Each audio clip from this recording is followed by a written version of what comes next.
আমার পুরুষ এখানে রাখছি অন্য কাজে। কয়েকজন ওই জায়গায় 50 জন পুলিশ আছে, আমি তো এডিসি স্যার নিজে আছে। যুবদলের কেন্দ্রীয় নেতা রবিউল ইসলাম নয়নের নেতৃত্বে যুবদলের সন্ত্রাসীরা অবস্থান করছে। পুলিশ যাইতে বলেন, আপনারা জান আমার পুলিশ আছে এখানে, কলপারে আছে 20 জন। এখান থেকে আপনারা নিয়ে চলেন অন্তত আমাদের। ব্যারিকেড দিয়ে রেখেছেন, আমরা কিভাবে যাব? আমরা তো যাবো বলতেছি, আমাদের সাথে আপনারা চলেন কিছু পুলিশ, আমরা তো বাইরে বলতেছি। আমরা আর 5 মিনিট পরে তো আমাদের পরীক্ষাটা শুরু হবে। চল এই হলের গেটটা বন্ধ করে দাও তো। বাইরে কোনো থাকবে না। হ্যাঁ, হলের গেটটা বন্ধ করো। সঠিক প্যাড আর সঠিক তথ্য দিয়ে এসো সামলে নিব এক হয়ে মোনালিসা স্যানিটারি ন্যাপকিন। হলের গেটটা বন্ধ করো। বলো এখন কেউ বের হবে না। জয়নাল রে, আমার কথা বলো। আপনারা যান, ওই পাশে যান।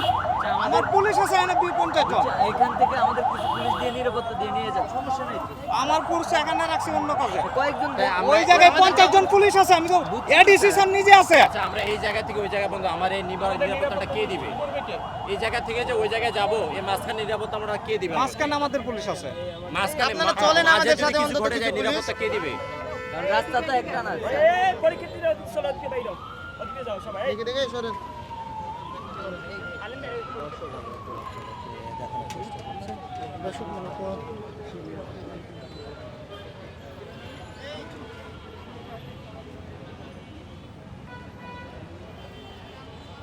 যে আমাদের হলে যুবদলের কেন্দ্রীয় নেতা রবিউল ইসলাম নয়নের নেতৃত্বে যুবদলের সন্ত্রাসীরা অবস্থান করছে এবং ছাত্রদলের সন্ত্রাসীরা অবস্থান করছে অস্ত্র, ককটেল এবং আরও দেশীয় অস্ত্রসহ এবং বন্দুক, রাইফেল সহ অবস্থান করছে।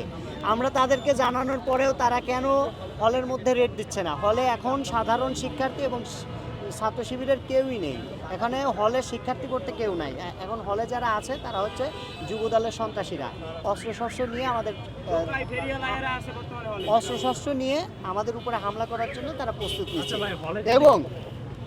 এবং আমরা পুলিশ প্রশাসনকে বারবার বলতেছি, আপনারা রেড দেন এবং সাংবাদিক ভাইদেরকে হলে প্রবেশ করার সুযোগ করে দেন। কারণ আজ 4ই আগস্ট থেকে আজকে 8ই আগস্ট পর্যন্ত পৌঁছেছে।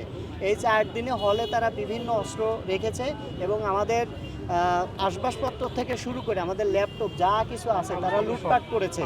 এইটা আমরা চাই, এটা সাংবাদিক ভাইদের মাধ্যমে আমাদের হলে যে লুটপাট করা হয়েছে, আমাদের সব কিছু যে ভাঙচুর করা হয়েছে এবং যুবদল সন্ত্রাসীরা যে এখনও অস্ত্র নিয়ে অবস্থান করছে, এটা সাংবাদিকদের মাধ্যমে সারা দেশবাসী এটা জানুক।